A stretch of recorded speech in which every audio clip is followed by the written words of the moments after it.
வானம் அவருடைய சிங்காசனம், பூமி அவருடைய பாதப்படின்னு வேதம் சொல்லுது. இப்ப ஆண்டவர் வானத்தில் வீற்றிருக்கிறார், நம்ம பூமியில இருக்கிறோம். இப்ப ஆண்டவருக்கு நம்மை ஆசீர்வதிக்க ஆசை, ஆசீர்வாதத்தை பெற்றுக்கொள்ள நமக்கு ஆசை. இப்ப நமக்கு இடையில இருக்கிறது என்னன்னா வானங்கள். அல்லேலூயா.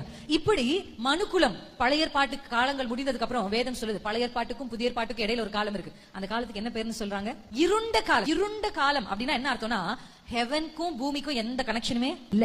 எந்த ஒரு தீர்க்க தரிசனம் எழும்பி தீர்க்க தரிசனத்தை சொல்லல. எந்த மனுஷனிடத்துக்கும் கர்த்தருடைய வார்த்தை புறப்பட்டு வரல. ஏஞ்சல்ஸ் வரல. ஹெவனுக்கும் பூமிக்கும் இருக்கிற கனெக்ஷன் அப்படியே என்ன பண்ணிடுச்சு? ஸ்டாப் ஆயிடுச்சு. இப்படிப்பட்ட காலத்துக்கு தான் இருண்ட காலம் என்று பெயர். இந்த இருண்ட காலத்திலிருந்து வெளிச்சத்துக்கு வருவதற்கு கர்த்தர் ஒரு காலத்தை குறிச்சிருந்தார். அல்லேலூயா.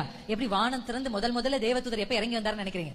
மரியாதை பார்க்க இறங்கி வந்தார். அல்லேலூயா. இந்த வேதம் ஆண்டவர் யார், அவர் என்ன செய்வார், அவரால் என்ன செய்ய முடியும், அவர் எப்படிப்பட்டவர் என்பதை மாத்திரம் இந்த வேதம் நமக்கு காண்பித்து கொடுக்கல. இந்த வேதம் நீங்கள் யார், உங்களுக்குள்ள இருக்கிற அபிஷேகம் எப்படிப்பட்டது, உங்களால் செய்யக்கூடியவைகள் என்ன என்ன என்பதையும் வேதம் நமக்கு காண்பித்து கொடுத்திருக்கிறது.